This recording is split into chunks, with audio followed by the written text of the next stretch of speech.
A vida de Paulo, inicialmente marcada pela feroz perseguição aos seguidores de Jesus, transformou-se em uma jornada extraordinária de fé e redenção. Da intensidade da oposição como Saulo de Tarso à sua conversão e ministério como o apóstolo Paulo. Essa narrativa ressoa como um testemunho de transformação espiritual e resiliência.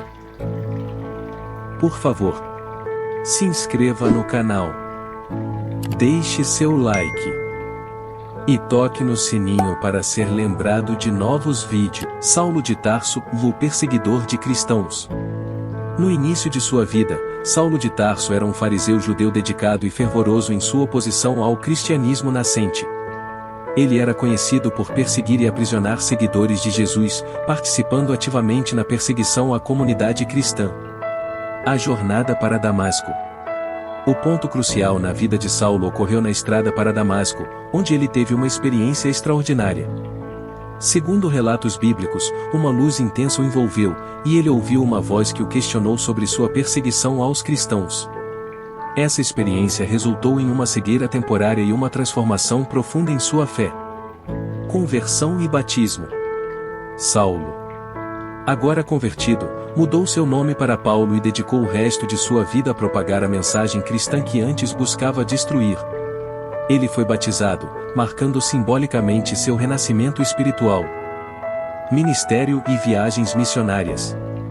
Paulo se tornou um dos apóstolos mais proeminentes, viajando extensivamente para espalhar o cristianismo pelo mundo greco-romano. Suas epístolas, presentes no Novo Testamento, são fundamentais para a teologia cristã e oferecem orientação para as comunidades cristãs primitivas. Prisões e mártir. O apóstolo Paulo enfrentou prisões e perseguições ao longo de sua vida devido à sua pregação. Ele foi eventualmente preso em Roma, onde a tradição cristã afirma que ele foi decapitado durante o reinado do imperador Nero. O milagre e o legado. A tradição cristã registra um milagre associado à execução de Paulo. Após ser decapitado, a tradição afirma que ele levantou-se, pegou sua própria cabeça e caminhou 3 milhas, pregando o evangelho. Esse evento é considerado um símbolo da força da fé cristã e da ressurreição. Curiosidade. Cidade de São Paulo, o nome e a influência religiosa. O nome ao São Paulo é uma homenagem ao apóstolo cristão Paulo de Tarso.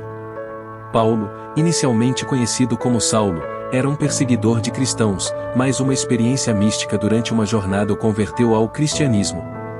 Após sua conversão, Paulo tornou-se um dos principais apóstolos do cristianismo, sendo responsável por muitas das epístolas do Novo Testamento. A escolha desse nome para a cidade reflete a influência da tradição cristã na colonização portuguesa e na cultura brasileira. Conclusão. A vida de Paulo, desde sua fase como perseguidor até sua transformação e ministério incansável, representa uma narrativa poderosa de conversão e redenção. O legado de Paulo transcende sua época, influenciando gerações de cristãos e deixando uma marca indelével na história do cristianismo. Seu martírio e o milagre associado à sua execução enfatizam a tenacidade de sua fé e o impacto duradouro que ele teve na disseminação do cristianismo. Sua jornada, desde perseguidor implacável até apóstolo martirizado, é um exemplo inspirador de como a fé pode transformar vidas. Através de suas epístolas e seu sacrifício, Paulo continua a ser uma figura central na compreensão da espiritualidade cristã, uma fonte perene de ensinamentos e inspiração.